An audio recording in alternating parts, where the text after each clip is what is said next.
भोपाल से अब बड़ी खबर। ज्योतिरादित्य सिंधिया ने सीएम को पत्र लिखा। उज्जैन हवाई पट्टी को लेकर यह पत्र लिखा गया है। हवाई पट्टी के लिए जमीन मांगी गई है। हवाई पट्टी के लिए 200 करोड़ रुपए मुहैया कराने की भी मांग की गई है। तो उज्जैन हवाई पट्टी को लेकर सिंधिया ने पत्र लिखा है सीएम को। यह भी जानकारी दे दी कि हवाई पट्टी के लिए जमीन मांगी है और 200 करोड़ रुपए मुहैया कराने की भी मांग इस पत्र के जरिए की गई है। बड़ी और अहम जानकारी। ज्योतिरादित्य सिंधिया ने सीएम को पत्र लिखा और पत्र के जरिए अपनी जो मांग है वो रखी है। हवाई पट्टी के लिए, उज्जैन हवाई पट्टी के लिए दरअसल ये पत्र लिखा गया और हवाई पट्टी के लिए जमीन भी मांगी है। सदफ हमारे साथ लगातार बनी हुई हैं। सदफ, ज्योतिरादित्य सिंधिया ने पत्र लिखा है सीएम को और 200 करोड़ रुपए मुहैया कराने की भी मांग उस पत्र के जरिए की है। जी बिल्कुल, देखिए केंद्रीय उड्डयन मंत्री ज्योतिरादित्य सिंधिया जब से केंद्रीय मंत्री बने हैं, वो केंद्रीय उड्डयन मंत्री बने हैं, तब से मध्य प्रदेश को सौगात मिल रही है। एक मध्य प्रदेश के लिए भी अच्छी बात है, क्योंकि यहाँ पर अभी हमने पिछले दिनों देखा था कि इंदौर से दुबई के लिए भी एक विमान सेवा शुरू की गई थी।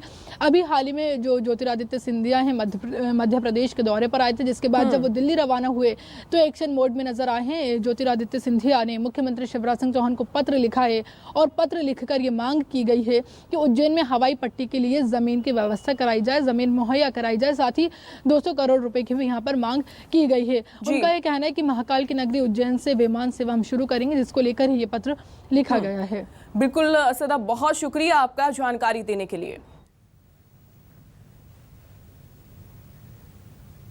आगे बढ़ेंगे खबरों में। जावेद अख्तर के आरएसएस की तुलना तालिबान से करने पर बीजेपी के नेता लगातार इसका विरोध जता रहे हैं। इसी बीच भोपाल से बीजेपी सांसद साध्वी प्रज्ञा सिंह ठाकुर ने तीखा हमला किया। उन्होंने कहा कि देश के खाकर देश की बुराई करने वाले देशद्रोही हैं।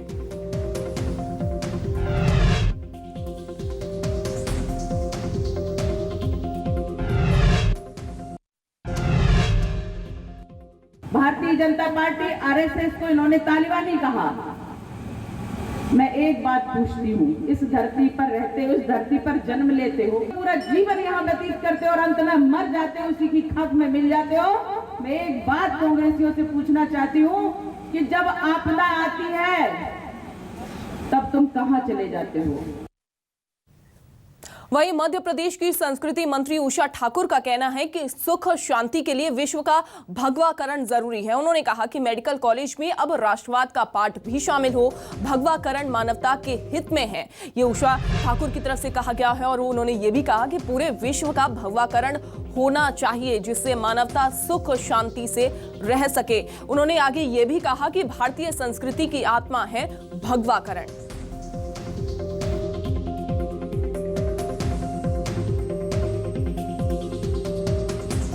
भगवाकरण यदि मानवता के हित में है, और किसके पास है विश्व में ऐसी संस्कृति, ऐसे संस्कार जो मानव मात्र, जीव मात्र की चिंता करते हों, तो जो संपूर्ण जगत को अपना विश्व को अपना परिवार मानता हो, उस संस्कृति का परचम तो फहराना ही चाहिए।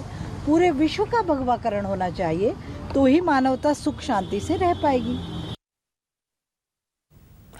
एमपी में बिजली संकट को लेकर बीजेपी विधायक नारायण त्रिपाठी ने अपनी ही सरकार पर हमला बोला। उन्होंने कहा कि एमपी में बिजली संकट गहराता जा रहा है, सरकार को इस समस्या का हल करना चाहिए।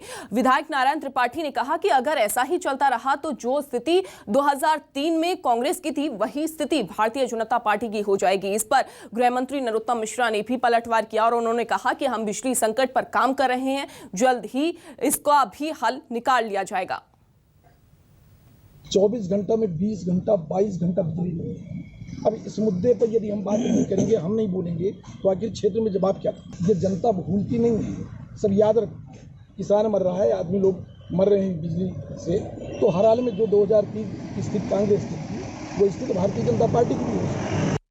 नारायण त्रिपाठी जी ने बयान दिया है कि यदि बिजली के संकट को जल्द निपटारा नहीं किया गया तो भाजपा सरकार गिर सकती है आगामी विधानसभा। जल्दी निपटा लेंगे।